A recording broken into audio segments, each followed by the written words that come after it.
ನಾನು ಮಹಿಳಾ ಆಯೋಗದ ಅಧ್ಯಕ್ಷೆಗಿಂತ ನಿಮ್ಮಲ್ಲಿ ನಾನೊಬ್ಬಳು ಮಗಳು. ನೀವು ಏನು ಬೇಕಾದ ಹೇಳ್ಬೋದು ನನಗೆ. ನಮ್ಮ ಕೈಯಲ್ಲಿ ಏನಾಗುತ್ತೆ ಸರ್ಕಾರದ ಜೊತೆಯಲ್ಲಿ ನಿಮ್ಮ ಜೊತೆಯಲ್ಲಿ ಶಕ್ತಿಯಾಗಿ ನಿಂತ್ಕೊಳ್ತೀನಿ ಅಂತ ಮಾತ್ರ ಹೇಳಬಲ್ಲೆ. ಭಾಳ ಹೆಮ್ಮೆ ವಿಚಾರ ಏನಂದರೆ, ನಾನು 26 ಜಿಲ್ಲೆ ಕರ್ನಾಟಕದಲ್ಲಿ ಪ್ರವಾಸ ಮಾಡಿದ್ದೀನಿ. ಬಟ್ ತೃಪ್ತಿ ತಂದಂಥ, ಎಸ್ಪೆಷಲಿ ಉದ್ಯೋಗ ಖಾತ್ರಿ, ನರೇಗಾ ಕೆಲಸ ಮಾಡೋರು, ಕೂಲಿ ಕೆಲಸ ಮಾಡೋರು, ನನಗೆ ಸಾರ್ಥಕತೆಯ ಭಾವನೆ, ಈ ಒಂದು ಸರ್ಕಾರದ ಯೋಜನೆ ಜನರಿಗೆ ಮುಟ್ಟಿ ಆ ಜನರ ಒಂದು ನಗು, ಆ ಜನರ ಒಂದು ಬದುಕು, ಆಯಿ ಒಬ್ಬರು 80 ವರ್ಷ ಅನ್ಸ್ಕೋತೀನಿ, 1 ಲಕ್ಷ FD ಮಾಡಿದೆ ಆ ಉದ್ಯೋಗ ಖಾತ್ರಿಯಲ್ಲಿ ರೊಕ್ಕ ತಗೊಂಡು ಅಂತಂದಾಗ ಎಷ್ಟೊಂದು ಧನ್ಯತಾ ಭಾವನ ನನ್ನಲ್ಲಿ ಅಂತಂದರೆ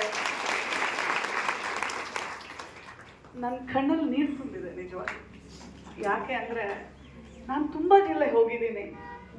ಎಲ್ಲ ಜಿಲ್ಲೆ ಈ ಥರ ಆಗಬೇಕು, ಅದು ಬಹಳ ಮುಖ್ಯ.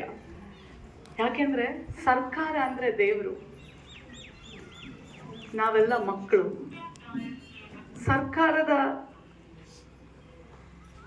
ಕೆಲಸಕ್ಕೆ ಬರೋರು, ಅದು ಅಧಿಕಾರಿಗಳಿರ್ಬೋದು, ಜನಪ್ರತಿನಿಧಿಗಳಿರ್ಬೋದು.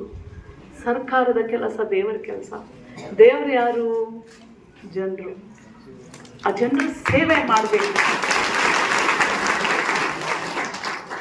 ಬಹಳ ಹೆಮ್ಮೆ ತಂದಿದೆ ಗುಲ್ಬರ್ಗ ಜಿಲ್ಲೆಯ ಜಿಲ್ಲಾ ಪಂಚಾಯತ್ ಅಧಿಕಾರಿಗಳು, CEO ಅವ್ರನ್ನ ಹಿಡ್ಕೊಂಡು, PDO ಅವ್ರನ್ನ ಹಿಡ್ಕೊಂಡು, ನಮ್ಮ ಎಲ್ಲ ಆ ಪಂಚಾಯತಿಲಿ ಬರುವಂಥ ಎಲ್ಲ ಅಧಿಕಾರಿಗಳಿಗೂ ನಾನು ಧನ್ಯತೆಯನ್ನು ತಿಳಿಸೋಕ್ಕೆ ಇಷ್ಟಪಡ್ತೇನೆ.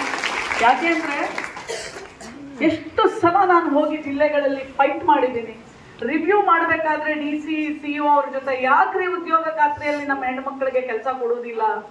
ವರ್ಷಕ್ಕೆ 37,000 100 ದಿನ ಕೆಲಸ ಮಾಡಿದ್ರೆ, ಮೊದಲಿಗೆ 349 ರೂಪಾಯಿ ಇತ್ತು, ಈಗ ಮತ್ತೆ ಏಪ್ರಿಲಿಂದ ಸರ್ಕಾರ 370 ರೂಪಾಯಿ ಮಾಡಿದೆ. ಅಂತಂದ್ರೆ ಒಂದು ಮನೆಗೆ 37,000 ರೂಪಾಯಿ ಒಂದು ವರ್ಷಕ್ಕೆ ಸಿಗತ್ತೆ ಅಂದಾಗ ಯಾಕೆ ನೀವು ಕೊಡೋದಿಲ್ಲ ಅಂತ ಬಹಳಷ್ಟು ನಾನು ಕಂಪ್ಲೇಂಟ್ಸ್ ರೇಸ್ ಮಾಡಿದ್ದೀನಿ. ಮತ್ತೆ ಸರ್ಕಾರಕ್ಕೂ ಸಹ ಬರೆದಿದ್ದೀನಿ. ಉದ್ಯೋಗ ಖಾತ್ರಿಯಲ್ಲಿ ಅದು ಪ್ರಮುಖವಾಗಿ ಮಹಿಳೆಯರಿಗೆ ಹೆಚ್ಚಿನ ಆದ್ಯತೆ ಕೊಡಬೇಕು ಅಂತ ಸಹ ಸರ್ಕಾರದಲ್ಲಿ ನಿಯಮ ಇದೆ. ಇವತ್ತು ಹಿಂಗೆಲ್ಲ ನೀವು ನಮ್ಮ ಮೀಡಿಯಾದವರು ಸಹ ಹಿಂಗೆ ತಿರುಗಿಸಿ ತೋರಿಸ್ಬೇಕು. ಇವತ್ತು ಮುಕ್ಕಾಲು ಭಾಗ ಬರೀ ಮಹಿಳೆಯರು ನಮ್ಮ ಹೊನ್ನಕಿರಣಿ ಗುಲ್ಬರ್ಗ ಜಿಲ್ಲೆಯ ಗ್ರಾಮ ಪಂಚಾಯಿತಿಯಲ್ಲಿ ಇಷ್ಟೆಲ್ಲ ಕೆಲಸ ಮಾಡಿದ್ದೀರಾ, ಉದ್ಯೋಗ ಖಾತ್ರಿಯಲ್ಲಿ ಹಣವನ್ನ ಸಂಪಾದನೆ ಮಾಡಿದ್ದೀರಾ. ಆತ್ಮಾಭಿಮಾನ, ಗೌರವ ಎಷ್ಟು ಅಲ್ಲ, ಕಷ್ಟಪಟ್ಟು ರೊಕ್ಕ ಗಳಿಸಿ ಆ ಸರ್ಕಾರದ ಹಣ ಇದು ನಂದು ಅನ್ನೋ ಒಂದು ಆತ್ಮಾಭಿಮಾನ ನೀವು ಎಲ್ಲರಿಗೂ ತೋರಿಸ್ಕೊಂಡಿದ್ದೀರಾ.